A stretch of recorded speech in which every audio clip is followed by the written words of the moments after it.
Bradford City of Sanctuary, that is us. We work to support integration and welcome of new arrivals, refugees and asylum seekers in our city, and schools and colleges of Sanctuary does that within schools and colleges. You'll hear a bit more about us as we go on. But in case you've not been to our group before, the aim of a group is it's a space for schools to share good practice around education for refugee pupils and building more cohesive, welcoming communities. And lots of you will be aware of that as you've worked with us towards the award. We've got some people that are working towards it, some people that have already achieved it. But the point of these meetings is really just to learn about opportunities and updates from us, to receive support if you're working towards the award, to hear from other teachers and make helpful connections. And we've seen quite a lot of schools after this pair up and do pieces of work together, and organisations as well receive referrals for things as they've shared about them with us. So yeah, aiming to finish at 4:45 today. I really try and stick to time, so we will aim to do that as best we can. First of all, we want to say a huge congratulations to two freshly awarded schools who have received the award just in the last 7 days, I think, Catherine. We've got, I don't know, Leah was going to join from the other school here, but she said she might not be able to join till 4, so we'll go back if she's not with us. But yeah, a massive congratulations to Hoyle Court Primary, who are our first primary school in Baildon to receive the award. Last Tuesday, we had a brilliant visit to them after they submitted an amazing application and portfolio of evidence. And you can just see on the screen there, we write up a big appraisal, but we were just blown away by the work done at the school around diversity and inclusion, and new arrivals, work done with refugees. But it was really obvious from the children and the governors and the parents we spoke to, that over the last year, they have just done so much work. So Catherine Nutting is on the call. You may have seen her in some of our best practice videos. The deputy head there has worked tirelessly and really hard to do this. And this was their Schools of Sanctuary display. There was so much to it, but I just picked out, I couldn't not include Coco, Catherine. And if you're there, Catherine, I just wonder, could you share about your Ukrainian refugee student and Coco, and why you have Coco in school? I don't want to put you on the spot, but it was really lovely. Yeah, it's a shame that my camera's not working because Coco is sitting on my knee looking at the screen. Oh, but, Coco's been in school for just over 2 years now. So, works with a lot of children. But one of the little girls from Ukraine particularly had a lot of trauma, but a lot of hidden trauma. We discovered she appeared to be coping very well with school. And then it all came out on one day particularly, and she was really upset. And one thing that came out was that she'd had to leave her cat behind in Ukraine. She didn't know what had happened to the cat. And there was also a dog, not her, I think grandma's dog, but who she'd had a lot to do with. And this came out as part of this. So she started to have little sessions with Coco and just sit with Coco on her knee. Coco will sit on anyone's knee if she can be cuddled, and she would just stroke her. And it just meant, I find with a lot of the children, if they sit with Coco and they stroke Coco, some of them will talk to Coco rather than to me, and they'll start to tell Coco about what they're feeling worried about. She did a bit of both, really. Spoke to me, I think sitting with Coco just allowed her that feeling of being relaxed enough to talk. And so we just built this into her week as a regular session, but she could also come and just pop in when she wanted to as well. Sometimes the playground was a bit overwhelming. Sometimes assemblies were a bit overwhelming. So she'd come and sit with me and Coco instead. So yeah, Coco does a fantastic job. We say she's the tiniest member of Hoyle Court, but probably one that has the biggest impact. Oh, thank you. I mean, it was just such a lovely little story. There was so much you did, particularly linked to the No Outsiders program. And I think Schools of Sanctuary ties in a lot with lots of other schemes of things. I know lots of schools do My Happy Mind, is it Happy Minds or Healthy Mind? My Happy Mind. Yeah, and No Outsiders and yeah, you're at the assemblies and the pupil voice work, but this and so much around nurture, but this little the dog story I thought was really lovely. And that's a picture of your sanctuary library that you had in your staff room for some books for staff, which I thought was really nice too. Um, Thank you. thanks, Catherine, for sharing. Um, I will wait for Leah to come, who is the next school that we had who achieved the award. Oops, wrong way. St. Stephen's. We'll talk about that when she arrives because it'll be nice to do that then. Oh, it's as if she heard me. Just, I think she's just joined the call. I've just seen her in the waiting room. If you don't mind waiting. Hi, Leah. Think you on mute. Hi, can Hi. you hear me? I can. You came just at the right time. I've just announced our Hi. first new school or sanctuary for this term in Bradford, and I was about to move on to the second. As of today, we had a fantastic morning at St. Stephen's CB Primary, and oops, sorry, keep going the wrong way. And they became a school of sanctuary just today. Yeah. And yes, St. Stephen's are up based in bowling and just do a phenomenal amount for their families. And we had a lovely time speaking with parents and staff and pupils and buddies. And this was their lovely display reflecting all their different nationalities in their school.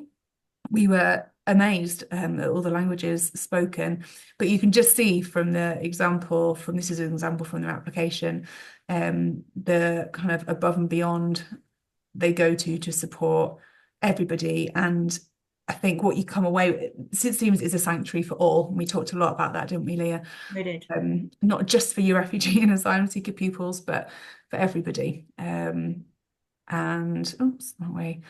I couldn't not put the Key Stage 1 in one as well. They were really proud of that. And lots of really great pupil voice work. Like I know this was last year, but when I first went to St. Stephen's, they'd just written kind of, I think, inspired or moved by the Israel-Gaza war. You went on to do work around a peace promise and wrote to councillors and went to City Hall.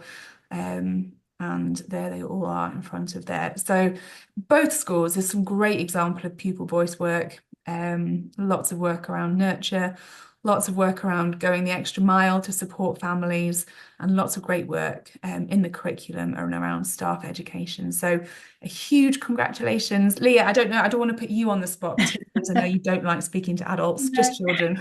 Children are much easier, aren't they? Yeah.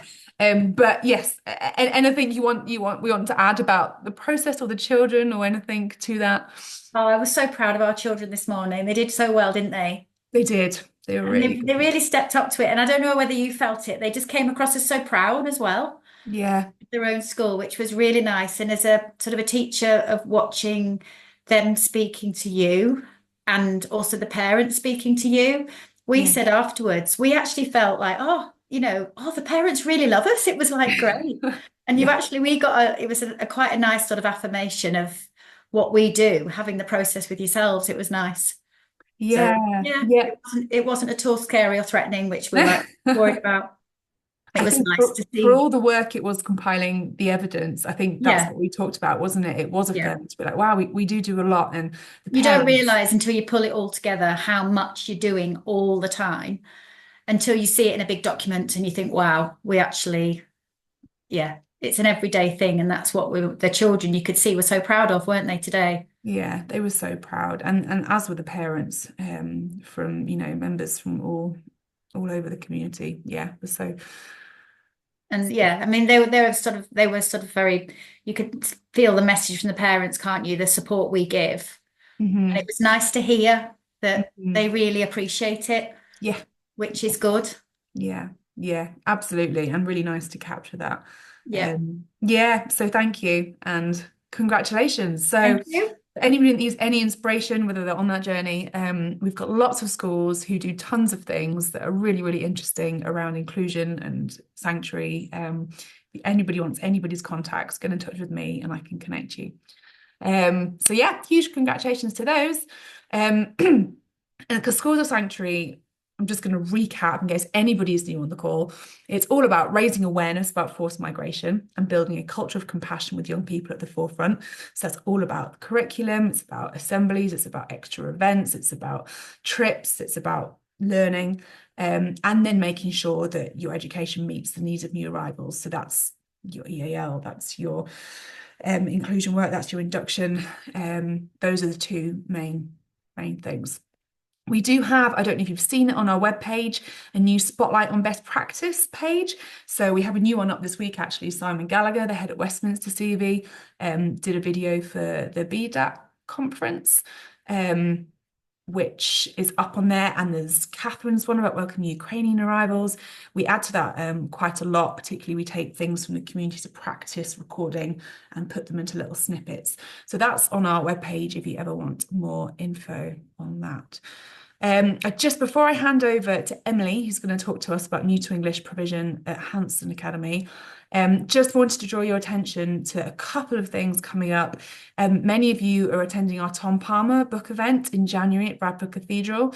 If anybody doesn't know about that, get in touch with me. I think we've got about 500 children attending that so far. It's during the same week as Holocaust Week, and Tom's written a lot about the war. And yeah, it should be a really good event. On this as well, Christmas things. Apologies to anybody from secondary. These are aimed more at primary. Books, social action ideas, craft ideas. I think I sent out the link. This PDF is on our website under a Christmas page. There are snow globe ideas. If you have any spare time around Christmas, it's a really nice opportunity. There are some really good books as well, linking refuge and migration to Christmas. And there's a brilliant animation called The Refugee King, which is a really powerful video drawing links between the modern refugee family and the Christmas story, which we probably all know that Jesus and his family were refugees when they went on their travels to Bethlehem. So there's that. There is a really nice piece called A Refugee's Christmas Carol, for more for secondary, looking at the stories of new arrivals here. There is the IRC's Healing Classrooms. I am now an IRC trainer to deliver 2 to 3 hours, if anybody's got that time, of staff CPD on the Healing Classrooms program. So I know some of you will have attended this training after school for sort of 5 weeks. There is a condensed whole staff version. If any of you have any inset days coming up in the next academic year or whenever, and you think, yeah, we'd really like to have this training, we can come and deliver that for free in person for you. Native scientists also there. They're really keen to run workshops with Arabic speaking pupils. Don't have to be refugees, people seeking sanctuary, but if you could prioritize them, and then also any other Arabic speaking pupils. And there's a University of Leeds project, primary schools, and they're looking for people seeking sanctuary to come and do a creative piece of research with about home. So I've just thrown a lot of things out there. All those things are on our social media that I post about, but thought I would just add them in now as a quick reminder of anything. If anything comes to mind that you want to join in with, that would be great. That's the Refugee King video. Okay, that's it. Right, so we're running to time. Can I hand over now to Emily? I think I put you first on the agenda. Are you happy to share your screen? Yeah, let me have a go. So while Emily gets this up, first of all, were there any questions about any of that we've just hi, is that Ransom? Hi, Ransom. Okay, so I had to get my child from school. Oh no, not to worry at all. We've just congratulated 2 new schools of sanctuary, Ransom, Hoyle Court and St Great. Stephen's. Oh, Ransom work. St. Stephen's, that's great. Yeah, it's really good. Ransom works for the access team with the council. So Hanson had been engaging with Schools of Sanctuary in the last term, and Emily has done a brilliant job at establishing a new to English department I think from scratch. Is that right, Emily? But I'll let her explain. I'm going to try and share my screen. Yeah. Can you see it yet? Yes, it's coming, I think. Perfect. It's loading. Yeah, it's there. Yeah. Perfect. So with Hanson, these are kind of our headline figures about it. We have a large percentage of students who are EAL. The majority of them are completely bilingual, but we do have 56 students currently in intervention. That number changes all of the time. We have a massive kind of in and out kind of in our school, especially of students that are new to English. We got turned into Delta Trust 2 years ago. So in 2022, Delta took over. Previously to that, Hanson had been considered a failing school and had gone in and out of special measures for about 10 years. So when Delta took over in 2022, they did an entire reshuffle and everything changed and all the systems were kind of ripped up and started again. And as part of that, I was given quite a blank slate to create an EAL provision within school. So previously to that, there was minimal stuff. There was some stuff there, but not to the depth that was needed, in my view. So I had a couple of quite big tasks to decide which students needed intervention and what types of interventions to run. I needed to develop some curriculums for those. I wanted to raise the profile of new to English students around school. I didn't want them to be kind of the forgotten students in the corner. And I wanted to change the admissions process as well for new starters, just to make sure we were giving them like a real nice introduction to school and quite often introduction to the UK as well. So quite a big job to do, but it's still a bit of a work in progress. There is still stuff to do. We are looking at applying for our Sanctuary Award soon, so there's still stuff to do. So I've kind of put bits together about what I did for each of those things, and hopefully some of it will be useful. So with finding students for intervention, obviously we spoke to teachers. Teachers were really, really keen on seeing what they could do to help. I think a lot of them had found it really difficult having a child in their classroom previously that they just didn't know how to help and they didn't even know where to start with. So speaking to teachers, I found like years of pent-up frustration and them really wanting to make a difference. I tested all of the students that were identified. We tested according to the Bell Foundation guidelines. And I also looked at their English books. Some of the students I found didn't test massively well, but if I looked at their English book, they could do a lot more than they could in the test. I think maybe the stress and the pressure of it. So obviously with those students, I dug a little bit deeper.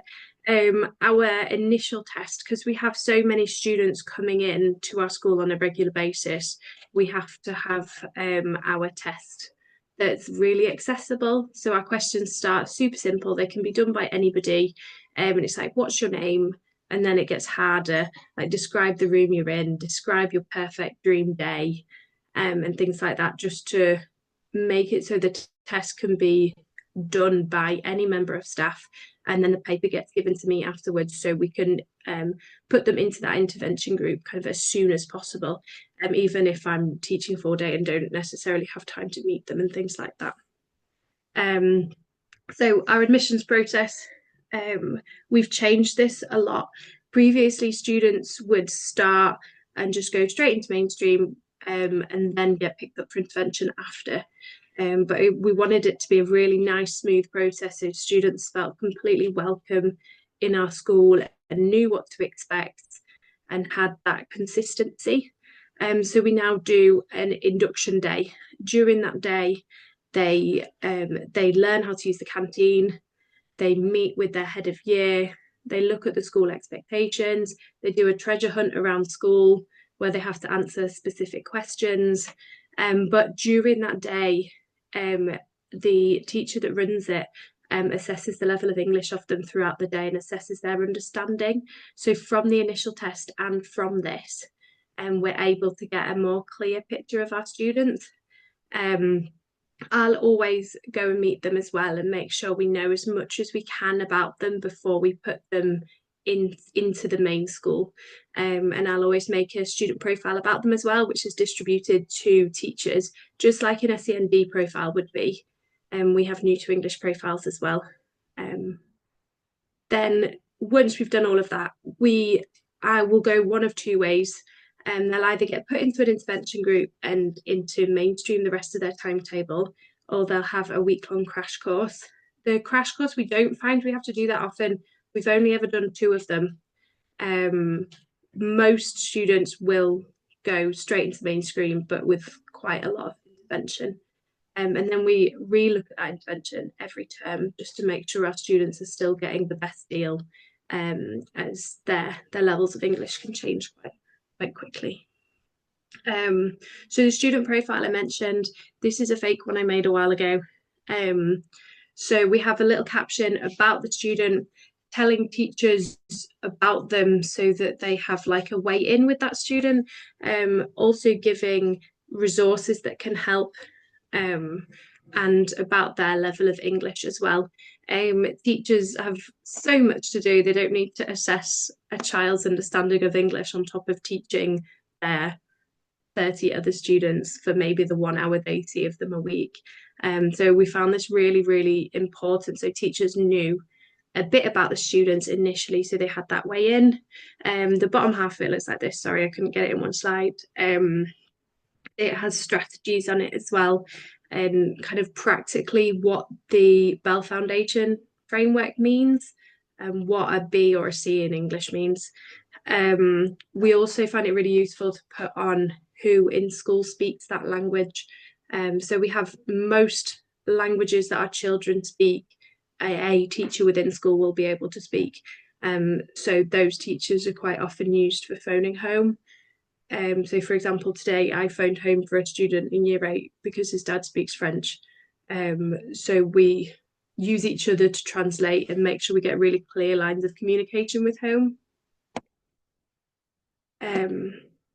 So our intervention is in 3 parts. We have 3 different groups. They're set. So our bottom set, we call them group 3. They receive 8 hours of intervention. They're pulled off their normal timetable and have 8 hours. Their focus is being understood and understanding basic things. A lot of them will also get kind of additional to their 8 hours. They'll get phonics intervention or letter forming intervention, depending on their need. And they can also get maths intervention as well. We find that especially needed with students with like limited previous schooling.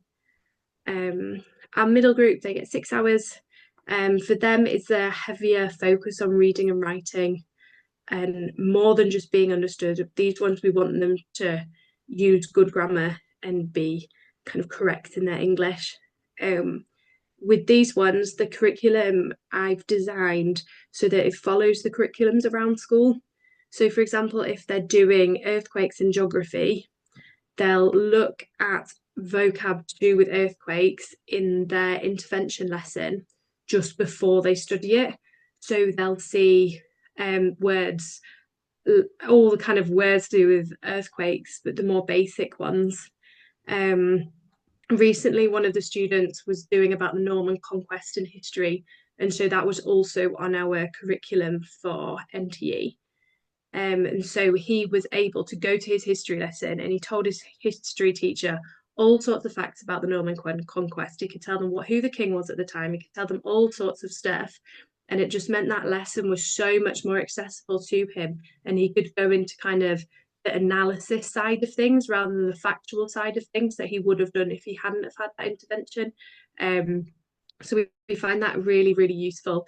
I chose history, geography and science. I couldn't cover all of them, unfortunately, just because those were the ones that in my brain were the most technical in terms of language and understanding, and history as well, because the students are unlikely to have studied the history that we study in schools before.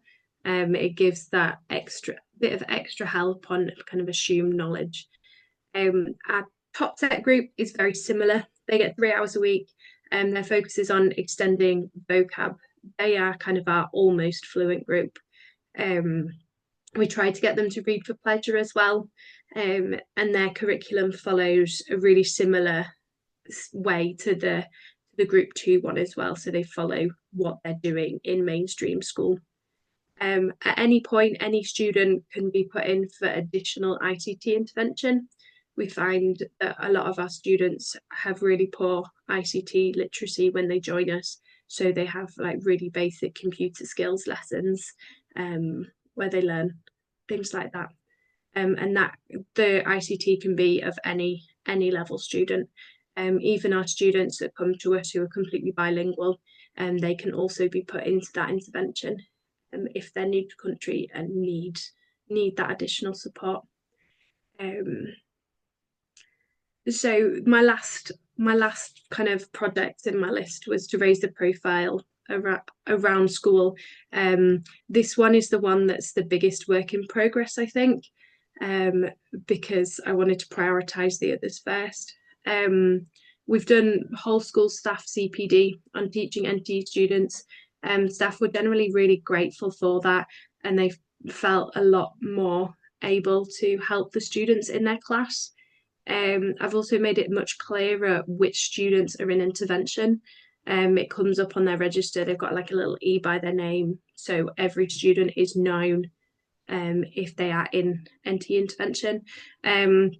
I've also tried to make myself as available as possible for questions from staff, and I get a lot of questions that are specific about individual students, which I find really nice. It shows me that all of these teachers are caring so much about the students in their class and really wanting to help them, which is just lovely. On the student side, I couldn't list everything that we've done, but just a couple of things. We created language ambassadors. We now use them when new students arrive that speak that language. They help with translation if needed, and they help us kind of integrate that child into school. I originally set up a buddy system, and that really didn't work. I was expecting much better, but I think our teenagers, if you told them who to be friends with, they want to be friends with absolutely everybody except that person. So we found that a language ambassador, if you give them like a job title instead of a forced friendship, it has the same effect. They just don't feel like you're forcing them into it. We also have done school trips for NTE students, so they get the kind of wider school experience. We've sent 31 students to Alton Towers for free last half term. All of them were part of our NTE students cohort, and we've also introduced prizes for progress in NTE end of term celebration assembly. So we've got one of those coming up in a few weeks, and the prizes are really practical.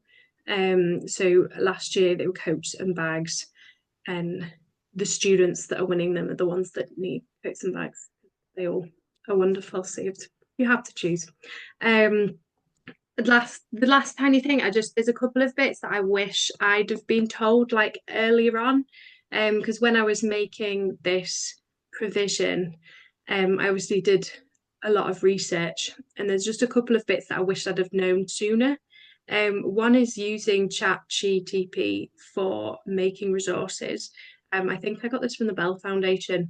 It was really, really useful. Loads of our teachers now use it, not just for NTE students, but for any student who's struggles with reading. 1 minute, I'm going to put on full screen. Can you still see it all right? Perfect. So I put what I put in ChatGPT. So I went for earthquakes. I got a text from Bite Size, and the things you can do with it just blew my mind. You can ask what the reading age is, and it tells you, but you can also edit the reading age using it. So you could change it to age 5, which was really useful for our students. because they're accessing exactly the same work. The information in that text is exactly the same, just the sentences are shorter. It's much more accessible. So we do this kind of thing for our students in lessons. You can also make vocab lists with it. And the vocab list will be fully based on the text that you put in. And you can do it that includes pictures. You have to say emojis, you can't say pictures, it doesn't work for some reason. So you can help students that way. I've not put it on here, but you can do a vocab list with pictures and a translation as well. I've used that quite a lot for one of my Portuguese speaking students. And she's found that really, really helpful, especially in her history lessons. You can also just translate the full text as well. And we try to stay away from just pure translation because we want them to be proficient at that subject in English in the longer term. So we do it sometimes, but not regularly. Vocab lists and changing reading ages is a lot more effective for us generally. The other thing I wish I'd have found earlier is this website. It looks really dodgy, but it does work. It's called Online Doc Translator. You can upload PDFs and it translates them for you. So any texts that are like absolutely vital for our students, we do translate. So every student gets like a little, it's almost like a textbook. We call it a knowledge organizer. And there's a page for each subject in it. And they get a new one every term. So this is one of the maths pages, and I've translated it into Bengali for a student. And you can translate, you just put it into the software and it just does it. It's magical. So I translated all of these little books for each student in lots of different languages. So they get their like little textbook for school they get the English one obviously, and they get the one in their language so they can compare and use them kind of side by side to help them in lessons. That's a website that I definitely wish I'd have found sooner because it is really, really helpful.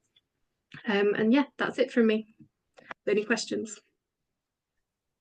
Wow, Emily, I feel like I've got about 1,000 things to say wow about of just yeah. But before I do that, yes, any questions or any comments, any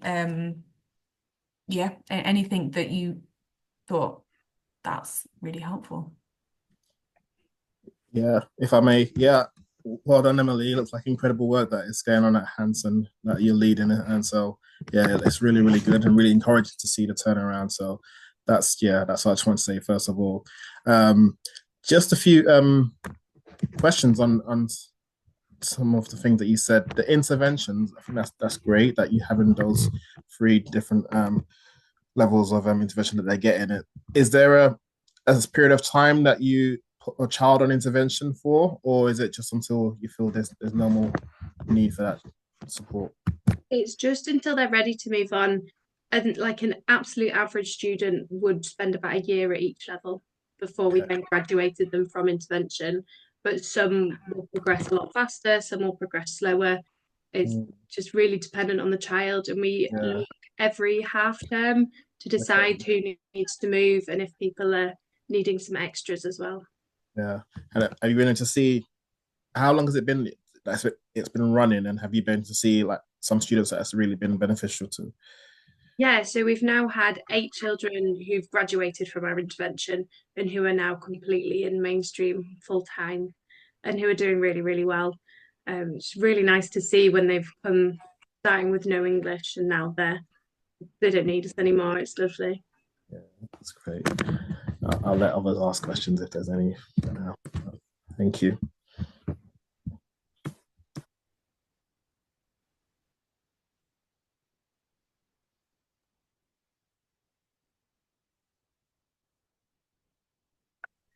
I think the use of AI in ChatGTP is amazing.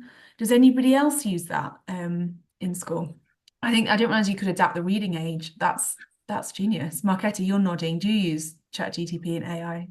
Or you think you're on mute? Yes, I do. Yeah, I've started using it as well. It's amazing. It's really useful. Yeah, and the online doc translator. Yeah. Has anybody used that as well? I've not heard of that. Yeah, there's something that we're starting to use in the council as well. It's something we're going to add to our training in terms of the resources that you can use, but it's great. that online doc, I'd never heard of that one, but that's a good resource as well. Yeah. Emily, I just think it's amazing that you didn't have a provision before this, and then obviously as the children started to come, you've created this. And I think one of my questions was how confident and equipped your staff in school feel, and then you gave that slide about how you started in CPD and you've made yourself available, and that does feel like it's increased confidence. Because I think, well, I know when I was teaching, we used to have an EAL coordinator, and children used to get, back in those days, used to get taken out to do the EAL stuff and then just plonk back in my classroom, and I used to feel really just badly equipped to be able to teach them. So it sounds like you're doing really good stuff in that regard.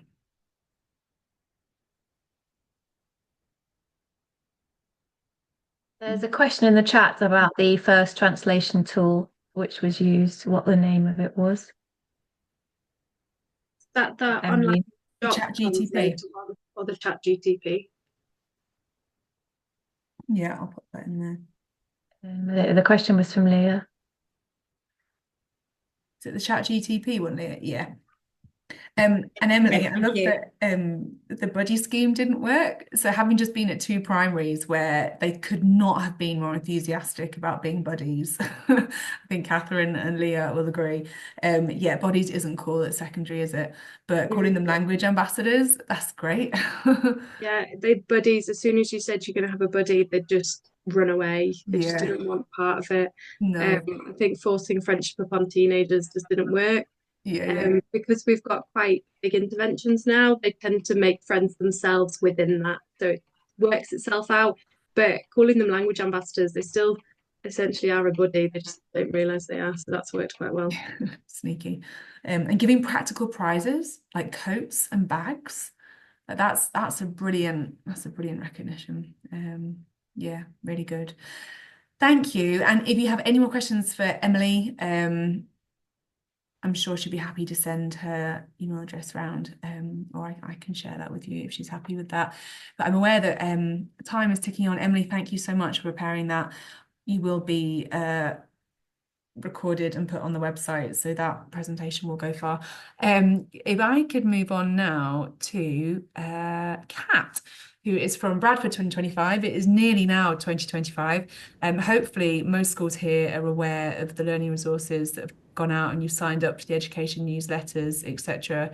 But I'm sure Kat will share more with us. So over to you.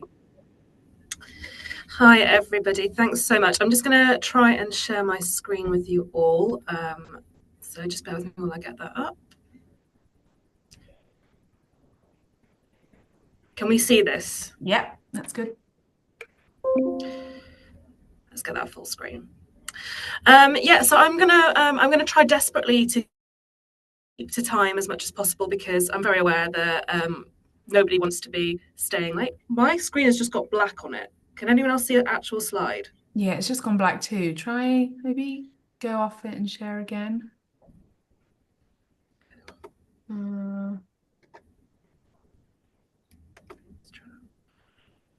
Or if not, just go back into the non-slide. I'll just go. Yeah, I'll just go into non-slide. Yeah, yeah. Yeah, let's not waste time faffing around with Zoom. So I'm going to talk to you a little bit about our cultural learning program overall. What we mean by cultural learning is anything that we're doing in terms of education. So we're thinking about schools, but we're also thinking about things like alternative provision, SEND, and home education. So quite a broad sense of what we mean. We have a very kind of big, broad target of engaging with all 233 Bradford district schools in some way. So that might be through participation, the chance to kind of come and take part in a performance or a programme, come and see opportunities, so sort of school trips, getting you out of your settings and into various different exhibitions and events that we're going to have going on. We've got a very extensive workshop programme attached to quite a lot of different main programme strands. So where we've got an exhibition happening. We're trying as much as possible to do some workshops, particularly focused on the schools local to that area, to kind of really try and engage children and young people where they're at. We're going to be producing some really amazing free online learning resources, which I'm going to come on to in a minute. And we're also looking at a programme of CPD for teachers as well, to kind of bring everything together. Some of these activities and opportunities will be connected to our main programme, so that might be the exhibitions or events. And others are sort of part of a programme that is just about cultural activity design for learners. So it's kind of a bit of a broad spread. All of this activity is going to be completely free for schools to access, and we want to support schools as much as possible in overcoming barriers to access. We know travel is a big issue. We know that getting just sort of the logistics of getting groups of children out of school to go and see something is a big barrier. So as much as we can, we're going to try and come and see you in your settings, bring the City of Culture to you where we can. So today I don't want to go through our entire programme with you because, I mean, frankly, it would take me a very long time. But if anyone wants to learn more about our programme, they can email us. I'll share our email address at the end of the presentation. It's learn@bradford2025.co.uk. We are more than happy to take any kind of questions about anything we've got going on. I just wanted to share a couple of things that we've got going on that feel really resonant to this particular platform. So one of the things that I mentioned was that those online learning resources. This is coming under, we're calling this Bradford Made. And this is going to be a sort of one-stop shop for local place-based learning resources. The idea behind this is we want to kind of really embed the stories of Bradford into teaching practice in the city and in the district. So rather than like reaching for a national example to teach a particular topic, we want to have a host of Bradford examples that you can use. So you're engaging learners with the heritage and the stories that have happened right on their doorsteps. This is an absolutely mammoth project. Kate knows it well because we invited her to a partner roundtable to bring everyone together on it. So she's had the very long 2-hour version of this presentation. But to kind of give it to you in simple terms, we've broken it into sort of 4 main strands. Strand 1 will be activity packs developed in response to our main programme. So for example, we've got a really amazing project out in Haworth called Wild Uplands. This one is going to be an open air sort of art gallery with 4 site-specific sculptural artworks that really interrogate our relationship to the moorland and that kind of relationship between the urban and the rural, particularly in Bradford. It's going to be really interesting. We want to see loads and loads of people going out and seeing it, schools in particular, as much as possible. But alongside that, we're developing an activity pack based around Bradford's moorland heritage to really help kind of activate the kind of core themes and how they resonate within educational settings. In that strand, we'll have activity packs right from early years, really little ones, all the way up to Key Stage 4. That's not to say that there'll be an activity pack for early years or an activity pack for Key Stage 4 for every single programme strand. It's going to be very much on a case-by-case basis, what it's sort of most suitable for, and we'll decide that. So we've got a learning specialist who's overseeing the whole project. And we also have our cultural learning steering group, which is a group of 15 educators from across the district, range of different experiences, settings, specialisms, and we'll be running these ideas past them to make sure that they're actually fit for purpose, that these are actually deliverable in settings. Strand 2 is the one that I really want to talk to this group about. This is called Local Stories for Learners, and it's going to be a series of 15 activity packs based around the lesser known stories of Bradford. Now, we're going to find these stories by going out into communities of interest and really kind of digging for the stories that aren't often platformed in mainstream histories or in mainstream education, those kind of marginalised voices. And one of those communities of interest is refugees and asylum seekers. So we're looking for those kind of stories of sanctuary, and we're going to turn them into an activity pack, a resource that can be used in schools to really kind of activate these stories and also platform them in education settings, really centralise them. I know Emily mentioned just now, the new to the English students don't necessarily know the history that we teach in our schools, but I think it's also vice versa. Our students don't know the history that they know, so it's a kind of way of kind of redressing that kind of imbalance, hopefully. There's lots of other communities of interest we're going to be working with as well, including South Asian, white working class, Roma and traveller, there's a whole list, and it's not even that list isn't extensive. So we're going to be looking out into lots of different communities to find these stories for this strand.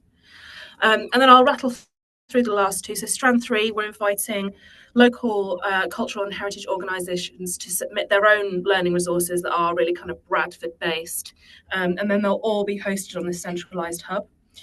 During 2025, this will all be hosted on the Bradford 2025 website, but then in 2026, it's going to migrate to its own platform, which is going to be looked after by one or more of these cultural heritage partners, so it can continue to grow and be maintained and be this resource for years after we've gone and I've lost my job in March 2026.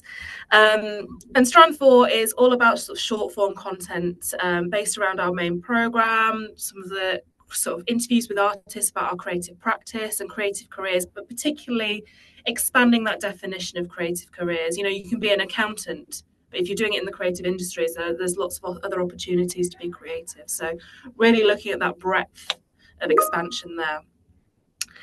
And then there's a few things that we're working on at the moment. So we are going to be working with Standing County Theatre, which is the UK's first theatre company of Sanctuary. We're working with them in a number of different ways, and I'm afraid it's going to be one of those ones where it's more details are to follow. I think Kate's been invited to a roundtable on this with my colleagues in the communities team.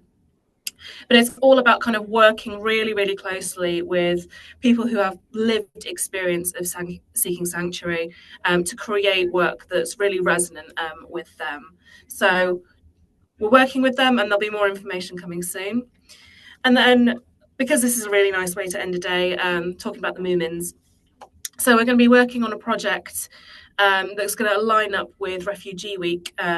So we're commissioning 4 artists to create 4 public artworks inspired by the Moomins and the Great Flood.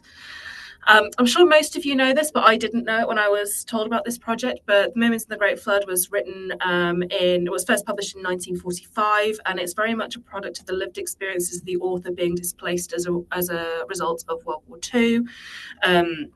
The Moomins are kind of searching for Moomin Papa, and then they eventually find what becomes Moomin Valley.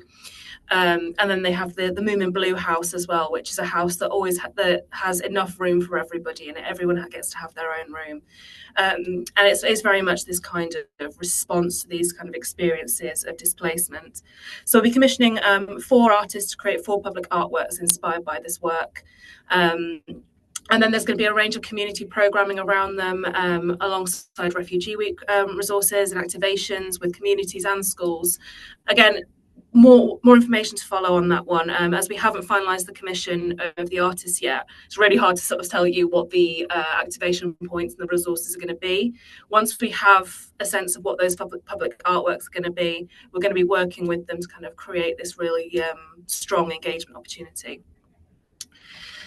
And as Kate mentioned, we have got a cultural learning mailing list. If you scan the QR code that should be on your screen now, that'll take you straight to the form. It's a really simple form. It's a monthly newsletter, and it's got all of the information about how to access school trips or what kind of workshop opportunities are available, what free learning resources we're releasing. Everything's going to come through there. For some of the workshop activity, we're operating a very targeted approach to ensure equity of access. We want to make sure that every school is definitely offered the chance to participate. So we're looking, as I mentioned at the beginning, with workshops, we might be looking at schools in the immediate local area for some of our main programme activity to engage. We might be looking at a programme that ensures a spread across the district, or we might be looking at a particular skill set or demographic that we want to engage. There's a big complicated metrics of how we're targeting, but we're trying to make sure that every school is offered something and that it's the most appropriate thing for that school. But when we do make these direct approaches, it would be really, really useful if we have a direct contact for every school in Bradford, someone that stood up and said, yes, I want to know what you want to bring to our school for Bradford 2025, and I'm going to make it happen. So if you want that to be you, or you want that to be, you want to nominate someone at your school to be that person, you just need to send us a quick email to learn@bradford2025.co.uk, which should be on your screen. And we will be in touch. I personally, let's be honest, will be in touch with you. So I will leave. I will stop sharing for now. And if anyone's got any questions, I'm more than happy to answer them. Thank you so much, Kat. if you haven't yet, sent an email or got involved, I would really, really encourage you to get in touch. There are some amazing opportunities there. Really excited about the Bradford Made curriculum around stories, but there's something there about legacy as well, like what will be created in 25 we'll be able to continue to use in our schools for years to come, which I think is really, really important. And I love the Moomins. That's brilliant. I think we'll have a Refugee Week themed Moomin time. Pip. Will you be able to send us through the PowerPoint? 'Cause Yes, the absolutely. resources on that look fantastic. If Kat sends me, in fact, if all the people that did PowerPoints send the PowerPoints to me, I'll distribute them along with the recording and the minutes from the meeting. Anybody else?